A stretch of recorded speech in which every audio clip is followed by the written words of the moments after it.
दरम्यान पंतप्रधान मोदी यांच्या स्वागतासाठी हनुमानगढी चौकात पोलीस बँड पथक सज्ज आहे। सध्या पथकाचा सराव सुरू आहे, याचा आढावा घेतलाय आमचे प्रतिनिधी संजय महाजननी। पाहूयात।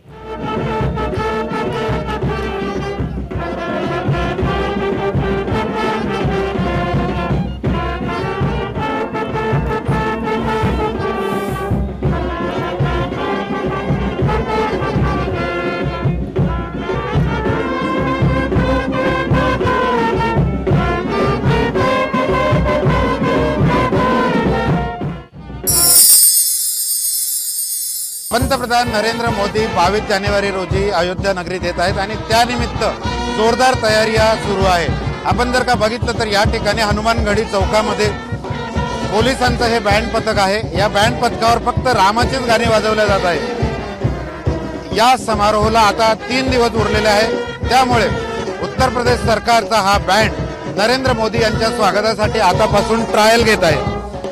मोठ्या प्रमाणावर भाविक अयोध्येत येत आहेत, त्यांचं स्वागतही या बँडच्या धूनने होत आहेत। फक्त या बँडवर रामाचीच गाणी वाजवल्या जात आहेत।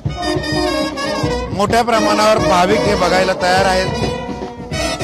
सकाळी रामधून या कार्यक्रमाची बघितली तर आपण मोठ्या प्रमाणात या बँडला बघण्यासाठी मोठ्या प्रमाणावर गर्दी झालेली आहे।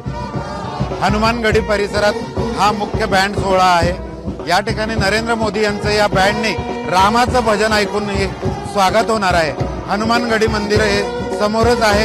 हनुमानगढी या मुख्य चौकामध्ये हा बँड आता सुरुवात झालेली आहे। याची ट्रायल आज होत आहे।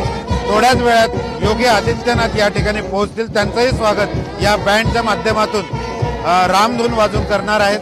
त्यामुळे मोठ्या प्रमाणात आता तयाऱ्या सुरू झालेल्या आहेत। अयोध्या नगरीत सगळीकडे अशाच या तयारीचं चित्र आपल्याला आता दिसत आहे। कॅमेरामन शांताराम तायडेसह doctor Sanjay Mahajan, ABP Majha, Ayodhya. ABP माझा, उघडा डोळे बघा नीट।